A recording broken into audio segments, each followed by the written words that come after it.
Alhamdulillah. Baik, untuk jamaah yang baru bergabung hari ini kita sedang membahas tema nikah. Jangan main-main. Masya Allah, nikah itu ternyata banyak ya macam-macamnya. Ada nikah siri, tadi ada nikah gantung.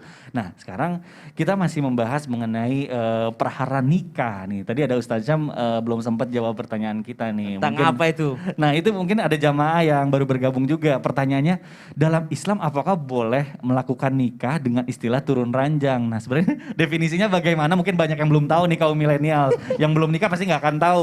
Terus apa aja sih yang harus diperhatikan, Guru? Silakan mohon penjelasan. Baik, bismillahirrahmanirrahim. Ta'abek guruku Ustaz Maulana, Ustaz Syifa, Mas Mikdad, yang dimuliakan Allah Subhanahu wa taala. Saya tanya dulu deh, yang Mikdad pahami tentang turun ranjang itu apa? Apa? Benar-benar saya nggak tahu definisinya. Definisi nggak tahu saya. Masa sih? Iya.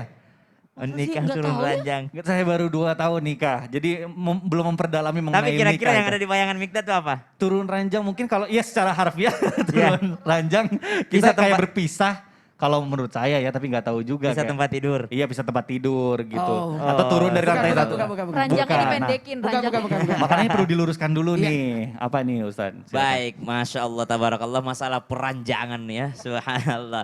Maka yang disebut dengan istilah nikah turun ranjang di Indonesia itu adalah misal contoh seorang laki-laki menikahi seorang wanita. Lalu dinikahi, lalu mereka berpisah. Cerai lah ya, cerai hidup atau cerai meninggal, cerai mati. Tapi nggak layak lah kalau cerai hidup ya. Lalu si laki-laki ini menikahi adiknya atau kakaknya, maka itu istilahnya turun ranjang. Dari ranjang A ke ranjang A plus ya. Karena sama-sama masih A gitu, masih satu keturunan. Maka dalam Al-Quran disebut begini. Wa an tajma'u bainal ukhtaini illa ma qad salaf. Dan tidak diperkenankan, tidak diperbolehkan mengumpulkan 2 orang saudari perempuan. Maksudnya dalam satu pernikahan, laki-laki tidak boleh menikahi iparnya.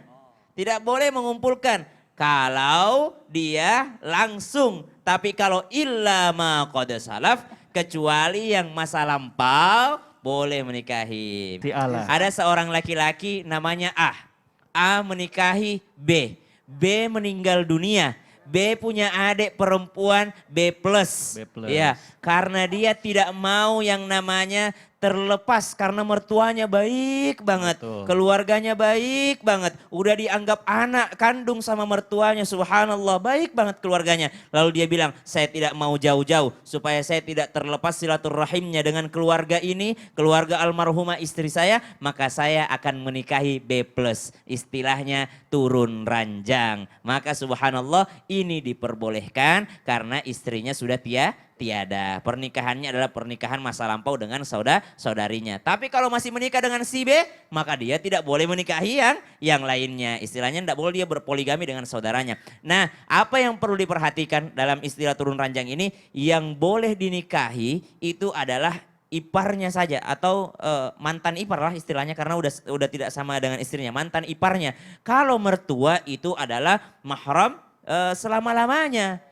Ya, mu'abbad. Kenapa selama-lamanya? Maksudnya walaupun kita sudah berpisah dengan pasangan, walaupun si A sudah berpisah dengan si B, mertuanya tetap mahram baginya. Maka selama-lamanya dia tidak boleh menikahi mertuanya. Begitu pula menantunya, dia tidak boleh juga menikahi menantunya. Mungkin dia terlanjur sayang sama menantunya, meninggal anaknya, mamanya naksir, tidak boleh. Maka subhanallah ini adalah sesuatu yang harus sangat diperhatikan. Makanya pentinglah kita baca tadi surah An-Nisa itu yang dibacakan oleh guru kita Ustazah Syifa. Hurrimat alaikum ummahatukum wa banatukum wa akhawatukum wa ammatukum wa khalatukum wa banatul akhi wa banatul ukhti. Masalah mahram ini, siapa saja yang tidak boleh dinikahi. Nah, ternyata yang tidak boleh dinikahi bisa karena sebab nasab, bisa karena sebab persusuan, dan bisa karena sebab pernikahan. Sebab pernikahan siapa dia? Mertua, menantu. Siapa lagi?